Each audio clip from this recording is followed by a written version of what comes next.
Bharatiya Janata party को जनवरी 2026 में नया राष्ट्रीय अध्यक्ष मिल गया है। पार्टी के वरिष्ठ नेता नितिन नवीन को निर्विरोध राष्ट्रीय अध्यक्ष घोषित किया गया। उन्होंने निवर्तमान अध्यक्ष जेपी नड्डा का स्थान लिया है। अध्यक्ष चुने जाने के बाद नितिन नवीन ने प्रधानमंत्री मोदी को प्रणाम कर मंच से अपना संबोधन दिया।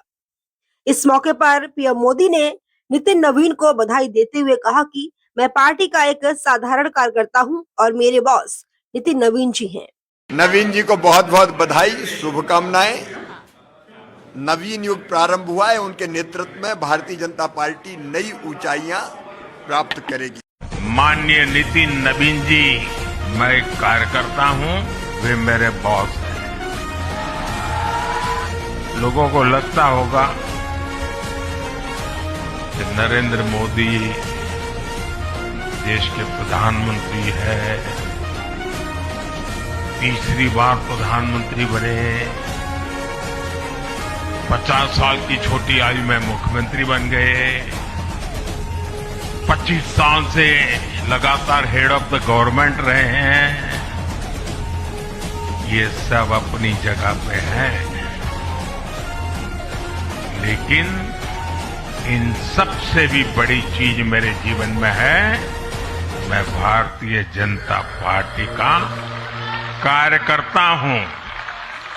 ये सबसे बड़ा गर्व है। और जब बात पार्टी के विषयों को आती है, तब माननीय नितिन नवीन जी, मैं एक कार्यकर्ता हूं, वे मेरे बॉस हैं।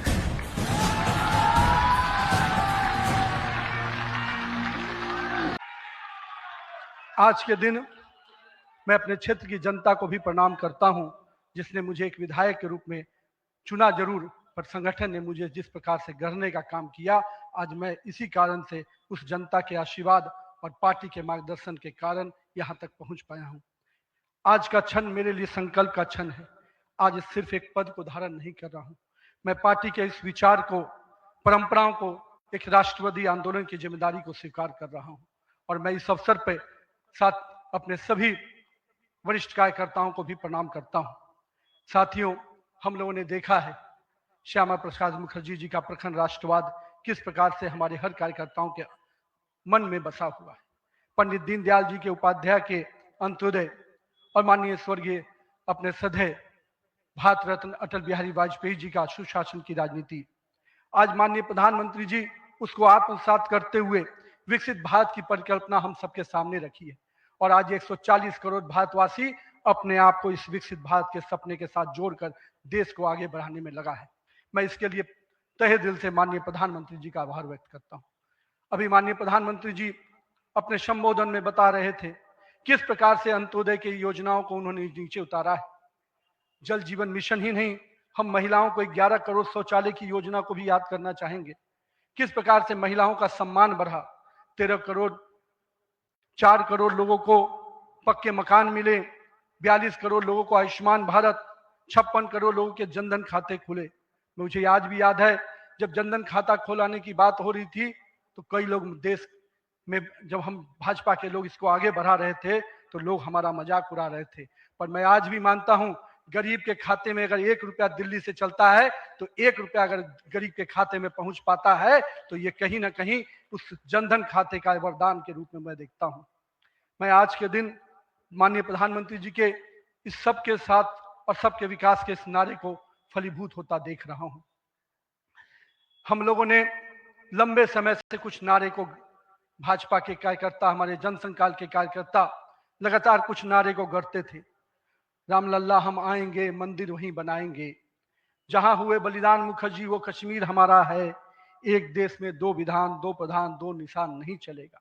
साथियों, आज भाजपा के कार्यकर्ताओं ने वो कालखंड देखा जब अयोध्या का भव्य राम मंदिर का मार्ग प्रशस्त हुआ।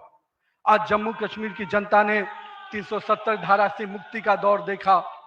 आज सांस्कृतिक व राष्ट्रवाद की विचारें और मजबूत हो रही हैं। साथियों, मुझे याद है अब वो समय जब हम लोग आज श्रीनगर के लाल चौक पर तिरंगा लहराते देखते हैं तो गर्व की अनुभूति होती है। हमने वो दौर भी देखा था जब पाकिस्तान के झंडे लहरा रहे थे और दिल्ली की सरकार बैठकर मौन बैठी थी उस समय, क्योंकि वो समय हम लोगों ने युवा मोर्चा के कालखंड में काम करने का जब मौका मिला था तो हमने देखा था उस समय जब माननीय प्रधानमंत्री जी उस कालखंड से 370 को समाप्ति किए तो कहीं ना कहीं पूरे कश्मीर की फिजा बदली है और आज कश्मीर का लाल चौक तिरंगे से लहराया नहाया नजर आता है। ये परिवर्तन हमारे देश में आया है। साथियों, हम भारतीय जनता पार्टी के उस सामान्य राजनीतिक दल नहीं,